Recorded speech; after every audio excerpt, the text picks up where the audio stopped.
pessoal, tudo bem? Estamos de volta aqui para mais um episódio do podcast para ontem. Eu sou a Maria, sou diretora de atendimento na agência Resolute e hoje eu estou com a Mônica. Olá! Com a Lu. Olá! E com a Carol. Oiê! Vamos lá, gente, Carol? Vamos! Hoje vai ser um outro quadro, né, que se chama Publiotária.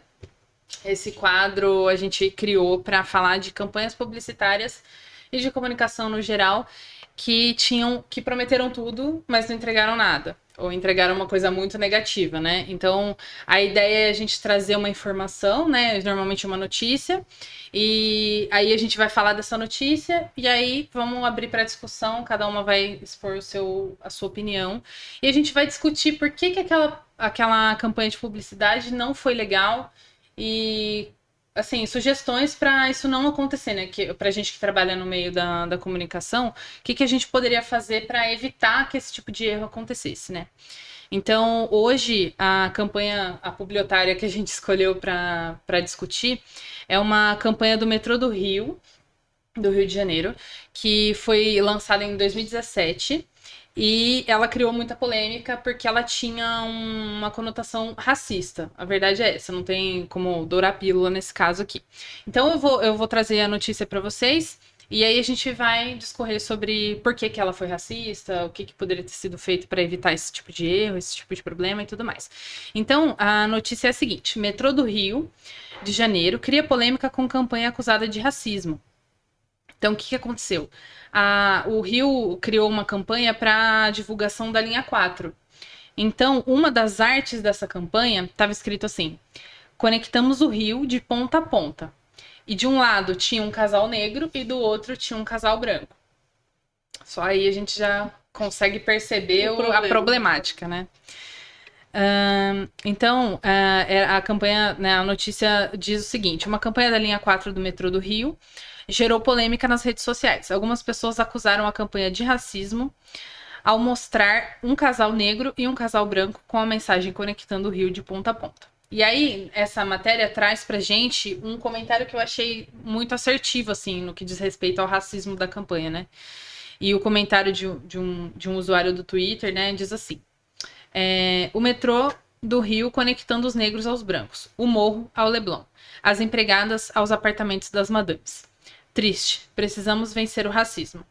Então, eu acho que esse tweet, ele condensa tudo que tá de errado com essa campanha, né? O que vocês acham? Sim. E é estranho ver como uma campanha dessa ainda é aprovada hoje em dia, né? A falta de diversidade nas agências, de repente, pode ajudar nesse aspecto, porque cada um tem um ponto de vista, cada um tem uma vivência. Sim. E de repente poderia ter sinalizado antes mesmo de passar isso para aprovação, né? É muito louco como é que chegou nesse ponto, foi aprovado e foi para a rua, né?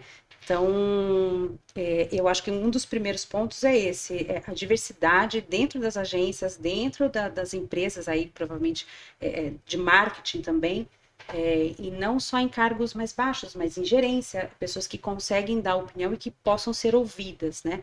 Para que a gente não tenha mais esse tipo de erro, né? Tá todo mundo suscetível? Tá, mas não poderia, porque sim, a gente já tá assim num aspecto que já não pode errar mais. Não nesse tipo de coisa, né? Não, nesse tipo de coisa. E tem tanta informação disponível na internet, é só a pessoa dar uma pesquisada e conversar e ter mais pessoas negras, pessoas com deficiência, sabe? Mulheres, pessoas LGBT. Eu acho que falta isso, né? A gente precisa ter mais relacionamento com essas pessoas para realmente conseguir... e que essas pessoas tenham voz. Isso, exato. Para que elas sejam ouvidas realmente, de fato, né? Porque, de repente, tem aquela coisa da representatividade, mas a pessoa tá ali como um cenário, realmente. Como a gente sabe que acontece em algumas empresas, né? Exato. Mas, então, assim, tem que dar voz, realmente, porque algo desse tipo não pode acontecer mais, né? Sim. E eu acho que o nosso papel como agência é sempre, além de tudo isso que vocês pontuaram, é sempre promover a diversidade. Então, enquanto agência, eu vejo muito isso. A gente precisa levar isso para os clientes. Sim. Campanhas com mais diversidade, porque a publicidade... ela tem, assim como o entretenimento ali, né, novelas, séries, filmes, etc., ela tem um papel muito forte, né, nessa questão das minorias.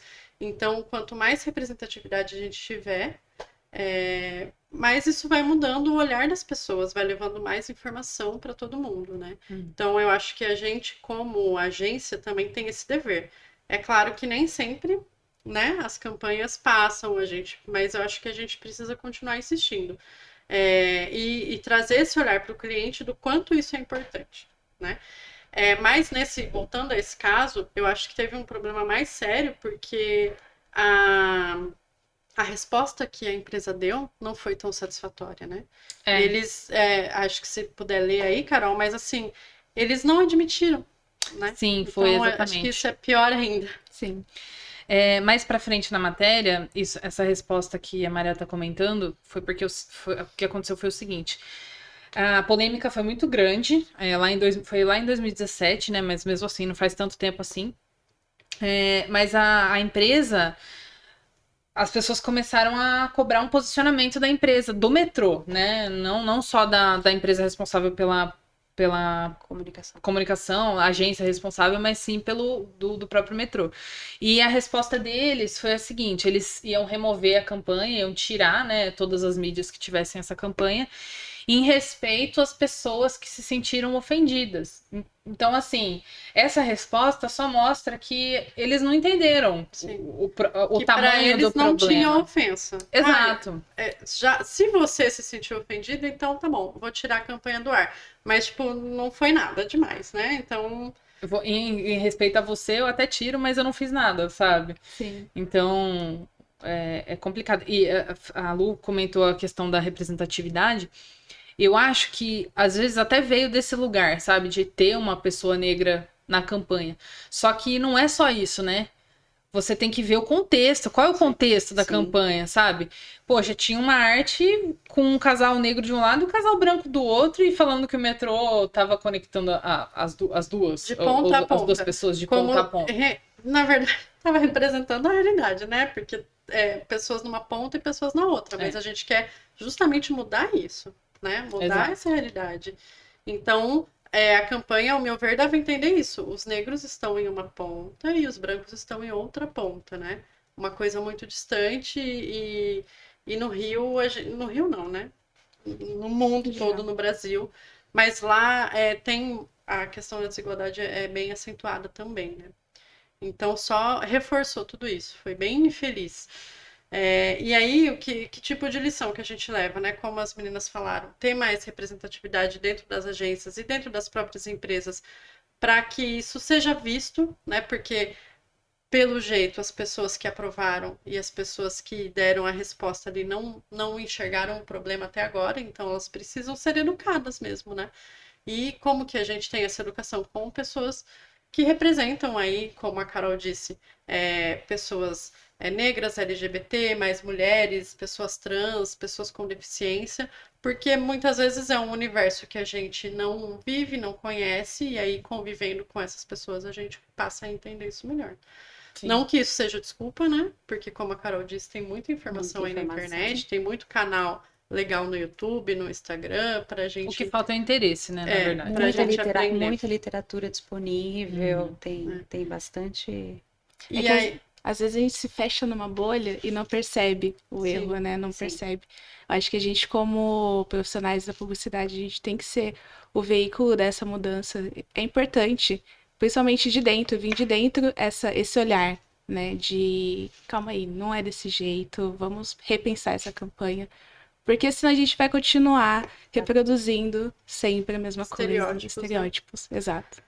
Sim, e acho que nesse caso, como a gente falou, teve a questão aí da gestão de crise também ter sido falha, né? Então, assim, teve um problema que não era para ter acontecido, mas aí como resolver esse problema? Então, deram uma resposta que parece que piorou a situação. Então, a gestão de crise é muito importante, né? Tem empresas especializadas em gestão de crise, né? Então, é muito importante sempre consultar.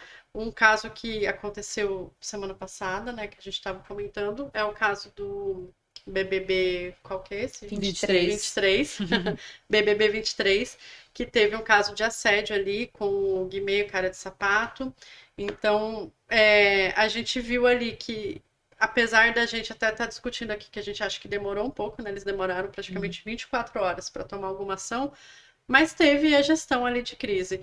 Provavelmente por conta da pressão da internet, dos patrocinadores, né? Porque o pessoal começou a postar aquelas cenas, né? Que aconteceram no programa na internet, exigindo um posicionamento, exigindo do Big Brother, da Globo, e aí começaram a exigir dos patrocinadores também. O Mercado Livre, né, Mônica, se você quiser contar que eles tiveram uma ação rápida, né, de se posicionar. O caso aconteceu na madrugada da quarta, de quarta para quinta, né? E aí, de manhãzinha, o Mercado Livre já se posicionou falando que eles eram contra o assédio. E ainda era uma imagem muito simbólica, que era uma mão de nós somos contra e não tem aperto de mão. É uma assim, mãozinha. Né? Porque o logo do Mercado Livre é um aperto de mão, Isso. então eles mudaram o logo para mãozinha. Isso, então e eles também são os maiores, é o maior patrocinador do programa, então eu acho que esse posicionamento também, ele foi importante e foi talvez crucial na hora de decidir o que fazer nesse caso. É legal porque é a pressão da população através das redes sociais chegando na maior emissão de TV, na maior emissora de TV que a gente tem hoje aqui no país. Sim. Como hoje a gente tem voz, né? Todo mundo tem uma voz, então isso facilita muito a gente diminuir esses casos, porque se fosse há um tempo atrás uma campanha dessa, um programa desse, como que você ia comentar, né? Então, eu achei muito legal do Mercado Livre, eles tiveram uma resposta de ação muito rápida, né? E certeira. Sim. E com certeza isso influenciou ali na decisão do pessoal da Globo, e eles fizeram a expulsão dos 2 integrantes ali naquele dia. Então, no dia seguinte, praticamente 24 horas depois, um pouquinho menos, né? Eles fizeram a expulsão ao vivo ali. Então, se foi por pressão ou não, né? Não sabemos, provavelmente foi, mas o importante é que foi feito. Aconteceu. Então, não fingimos que nada aconteceu. Sim. Então, fazendo paralelo aqui para a campanha, é importante as empresas terem gestão de crise, e terem respostas corretas, pensarem bem. Já fez o erro, então como que a gente vai resolver de forma adequada, né? Sim. Essa parte da gestão de crise, acho que o Mercado Livre ele é um bom case, porque assim que começou a pandemia, eles também foram uma das primeiras marcas a se posicionarem, mudaram o logo deles, que ainda era aqueles 2 cotovelos se encontrando, né? Uhum. Então, eles sempre têm um posicionamento assertivo e um posicionamento forte. Isso é muito legal, acho que é um bom case, né? Para empresas aí que não sabem muito como lidar com esse tipo de situação. Fica a dica. Vamos ver que empresa que faz a gestão de crise do Mercado Livre. Mas legal, gente. Esse foi, então, mais um episódio aqui do nosso podcast para ontem. O quadro de hoje foi o Publiotária. E fiquem ligados que a gente vai ter outros quadros por aí. Até mais. Até mais.